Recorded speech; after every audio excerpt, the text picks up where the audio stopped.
Bonjour à toutes et à tous, vous regardez l'équipe de Fabio, nous sommes ensemble pour 10 minutes de bonheur. Je suis avec Tom Parago, Bonjour. Tom Ambibar Bonjour, et Alexandre Trifkovic en régie qui viendra nous faire un petit coucou sur le plateau. Nous allons parler de football avec l'inévitable Karim Benzema qui a encore battu un record. Au tennis, on s'intéressera à notre meilleur joueur français Gaël Monfils qui a battu le numéro 1 mondial Daniil Medvedev. Et enfin en basket, on évoquera le déclin de la légende LeBron James en NBA. Et commençons d'abord par les résultats du football. Le leader anglais Manchester City n'a pas su trouver la faille à Londres contre Crystal Palace hier soir, 0-0. Mais les Sky Blues conservent tout de même 4 points d'avance sur Liverpool avec un match en plus. En Italie, la Lazio Rome a battu Venise 1-0 et Ciro Immobile devient ainsi le meilleur buteur du club en championnat avec 144 buts. Le club de la capitale est 5e du championnat. Et enfin hier à Majorque, le Real Madrid s'est imposé 3-0. Karim Benzema, le bourreau du Paris Saint-Germain, est sorti sur blessure juste après avoir inscrit un doublé. Avec désormais 413 réalisations en carrière, il est devenu le meilleur buteur de l'histoire du football français devant Thierry Henry. Et cet événement nous amène à notre premier débat et cette question. Benzema est-il cette saison le meilleur joueur au monde ? Tom Parago. Alors moi je pense pas. Je le dis tout de suite, je pense pas. Certes, en France, on a cette vision un peu française, on pense que voilà, Benzema ou Mbappé. Moi je pense qu'il faut qu'on voit plus loin. Mohamed Salah, Robert Lewandowski. Quand même, Salah par exemple, c'est 28 buts et 12 passes décisives cette saison. En première ligue. En première ligue, qui est un championnat très difficile. Lewandowski, c'est 43 buts, alors qu'il reste sur 2 saisons exceptionnelles. Donc à l'instant T, non, je ne pense pas. Après voilà, il est dans le top 3, c'est sûr. Alors moi je sais que Tom il aime beaucoup le basket, donc les stats pour lui c'est important. Mais Benzema c'est plus que des stats. Dans le jeu déjà c'est lui qui porte le Real Madrid, on l'a vu encore la semaine dernière contre le Paris Saint-Germain. C'est lui qui fait le pressing, c'est lui qui remobilise tout le stade, c'est lui qui remobilise toute l'équipe. Et il est premier de son championnat, Mohamed Salah ne peut pas en dire autant. Lewandowski, il est au Bayern qui gagne depuis 10 ans le même championnat avec une équipe de monstres autour de lui. Benzema c'est le plus faible Real depuis plus de 10 ans je pense. Certes, mais c'est le plus faible le Real, mais c'est aussi la plus faible Liga je pense depuis 10 ans. Un Real comme ça qui a 10 points d'avance. 10 points d'avance, ouais, alors que Salah, lui, il le fait dans un championnat où voilà, jusqu'à la 15e place, ça défend super dur. Mais il est quand même pas encore premier du il est championnat. pas premier parce que c'est contre Et Manchester c'est plutôt mal City. parti. Excusez-moi du feu. Donc, et puis là, ils peuvent passer devant Liverpool, donc attention. Moi, je pense surtout que Salah, ils ont un match Salah, de pour moi, retard et ils peuvent revenir à un point. C'est mon favori pour le Ballon d'Or. Je suis absolument pas d'accord. Le Ballon d'Or, ce qu'il faut rappeler, c'est que la semaine dernière, France Football a annoncé des gros changements pour le Ballon d'Or, le titre du meilleur joueur de l'année. Désormais, ce trophée ne sera plus attribué sur l'année civile, mais sur la saison. Voilà, donc la Coupe du Monde ne sera pas. Donc la Coupe du Monde en fin d'année ne sera pas comptabilisée. Et donc vous voyez. Je vois bien Salah parce qu'il n'y a pas l'Égypte qui va être prise en compte. Donc, moi je pense que ça devrait pas être Mbappé. Liverpool c'est une équipe ultra complète et comme en 2019 on l'avait vu quand Liverpool a gagné la Ligue des Champions, c'était Messi qui avait eu le Ballon d'Or parce qu'il y avait trop de joueurs à Liverpool. Il y a Van Dijk, il y a Alisson, il y a Mané, donc il y a Salah, donc tout ne repose pas sur un joueur, alors que si le Real gagne le championnat, que Benzema fait un excellent parcours en Ligue des Champions, je ne vois pas qui d'autre au Real pourrait prétendre d'avoir ce fameux Ballon d'Or. L'avenir nous le dira. Et puis le Real est encore en Ligue des Champions, contrairement à par exemple le Paris Saint-Germain de Kylian Mbappé, qui lui aussi n'aurait pas démérité. On verra bien. Passons maintenant à la petite balle jaune. Les joueurs de tennis disputent en ce moment le 3e tour du Masters 1000 d'Indian Wells. Cette nuit, le Français Benjamin Bonzi n'a pas démérité. Il s'est incliné en 3-7 face à Yannick Sinner, 7-6, 3-6, 6-4.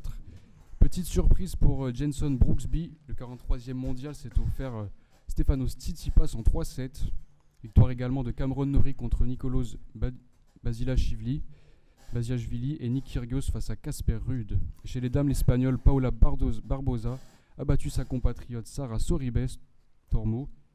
Et enfin, Leila Fernandez en a fait de même en 3 manches contre Shelby Rogers. Et ce qui nous intéresse, hier, le meilleur joueur français Gaël Monfils a battu Daniil Medvedev. Le numéro 1 mondial russe va perdre sa place de numéro 1 au profit de Novak Djokovic la semaine prochaine. Déjà vainqueur du tournoi d'Adélaïde en début d'année et quart de finaliste de l'Open d'Australie, Gaël Monfils peut-il aller au bout et gagner le tournoi d'Indian Wells, Alexandre ? Alors oui, moi c'est ma petite minute mauvaise foi. Pour moi, il va le faire. Le Monfilsien est incroyable. Quand il a joué comme ça contre Daniel Medvedev, puissance, grosse première balle, précision, il était débordé. Alors oui, c'était pas le grand Daniel Medvedev, mais pour moi, il peut le faire. Il affrontera au prochain tour Carlos Alcaraz, qui a mis 6-2, 6-0, certes, à Bautista Agut, mais pour moi, il lui manque une chose, l'expérience. Pareil pour Cameron Norrie, qui a fait une grosse fin de saison, mais qui ne peut pas être au même niveau que Gaël Monfils. Le prochain tour, je sais qu'il y a un grand fan de Rafael Nadal juste ici, ça sera facile pour lui aussi. 2-7 secs pour Monfils, ce sera carré. Pour moi, Gaël Monfils, ça sera parfait. Il y a quelques problèmes en régie, mais c'est pas grave, ça sera parfait pour lui. Et le seul donc, qui pourrait l'en empêcher peut-être, ce serait Rafael Nadal, Tom. À voir. Ce sera le vainqueur. Rafael Nadal, l'homme qui perd plus de cheveux que de matchs, car depuis le début de l'année 2022, le GOAT du tennis, alors pour les non bilingues comme moi, le meilleur joueur de tous les temps, il est toujours invaincu depuis le début de l'année, 17 matchs, 17 victoires, 3 titres, dont l'Open d'Australie, et 6 mois en arrière, il avait le pied dans le plâtre. Ouais. Pas mal pour un joueur que les haters croyaient fini, et même après avoir mis Djoko et Roger dans le rétro, Rafa n'a pas l'intention de s'arrêter là. Premier Masters 1000 de l'année, Indian Wells, il est déjà en 8ème de finale. Et petite dédicace à Gaël Monfils pour avoir écarté Daniil Medvedev, le seul qui aurait pu le battre. Merci Gaël. Bon, il y avait Tsitsipas aussi. Bon, il est plus là non plus. Du coup, merci aussi à Brooksby. Le chemin est tracé pour Rafa pour aller chercher un 4e titre cette saison. Bon, j'ai du mal à lui en vouloir, mais c'est vrai que dimanche dernier, il m'a un peu énervé, Rafa. Dans le 3e set, il perdait 5-2 face à Sébastien Corda et il est passé à 2 doigts de la défaite. Mais c'est dans les cordes que Rafa a montré une nouvelle fois quel champion il était. Du coup, petite question à l'ensemble de nos téléspectateurs, Rafael Nadal est-il un être humain ? Parce que franchement, mettre des clims comme ça à la jeune génération à 36 piges, c'est pas vraiment respectueux. Il y a 2 semaines, il faisait part de ses doutes pour redevenir numéro 1 mondial. Mais alors là, s'il gagne Indian Wells avec l'arrivée derrière de la saison sur terre battue, moi je dis je vous aurais prévenu. Il a déjà 13 titres à Roland Garros, on le rappelle.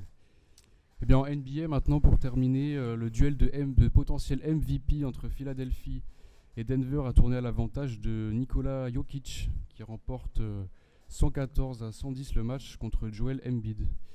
Et enfin Golden State Warriors a battu Washington 126-12 avec 40 points de Stephen Curry. Et puis les Lakers se sont inclinés cette nuit après une entame de match catastrophique contre Toronto. Malgré sa ligne de stats, LeBron James n'a pas encore su mener son équipe à la victoire. Tom Parago, est-ce que c'est la fin du règne du King ? LeBron James, l'homme qui perd autant de cheveux qu'il perd de matchs cette saison. Le King, 37 ans, approche irrémédiablement de la retraite. Et alors que son front se dégarnit à vue d'œil, son impact sur le terrain s'affaiblit à nos yeux.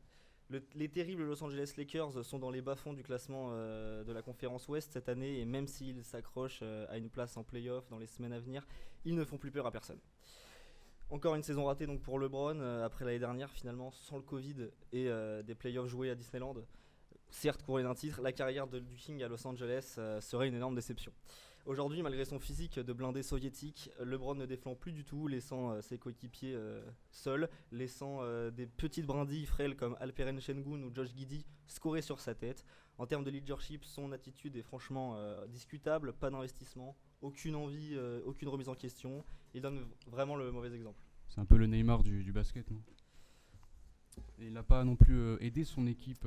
Il n'a pas été aidé par son équipe, justement. C'est vrai qu'avec un Russell Westbrook version Russell Westbrick qui enchaîne les parpaings dès qu'il shoot et un Anthony Davis résident au CHU de Pasadena, le King n'a pas les bons sujets à disposition. Tom, tu gardes un peu d'espoir pour ces Lakers quand même ? Cette saison, je pense que c'est mort. Mais c'est vrai qu'individuellement, 30 points de moyenne à 37 ans, c'est quand même extraordinaire. Et je pense que s'il y a des changements l'année prochaine, des trades et notamment un changement au niveau du coach, je pense que les Lakers ils peuvent faire quelque chose l'année prochaine. Bon, en tout cas, on dit qu'un grand roi ne meurt jamais, mais on observe actuellement la fin d'un règne. D'autres stars, Kevin Durant, Giannis Antetokounmpo, Joel Embiid, Niko Jokic, ont pris la place du King dans la lumière. Son niveau décline et il ne mène plus ses troupes à la bataille. Et les Lakers sont à la rue. Il a déclaré vouloir attendre l'arrivée de son fils en NBA pour mettre fin à sa carrière. Et cela risque d'être le seul objectif atteignable de sa fin de carrière. Merci Tom, merci Alexandre et merci à vous de nous avoir suivis. Nous allons devoir arrêter ce journal, mettre fin à ce journal et on se retrouve très certainement la semaine prochaine pour une nouvelle édition. Bonne journée à tous. Bonne journée, au revoir.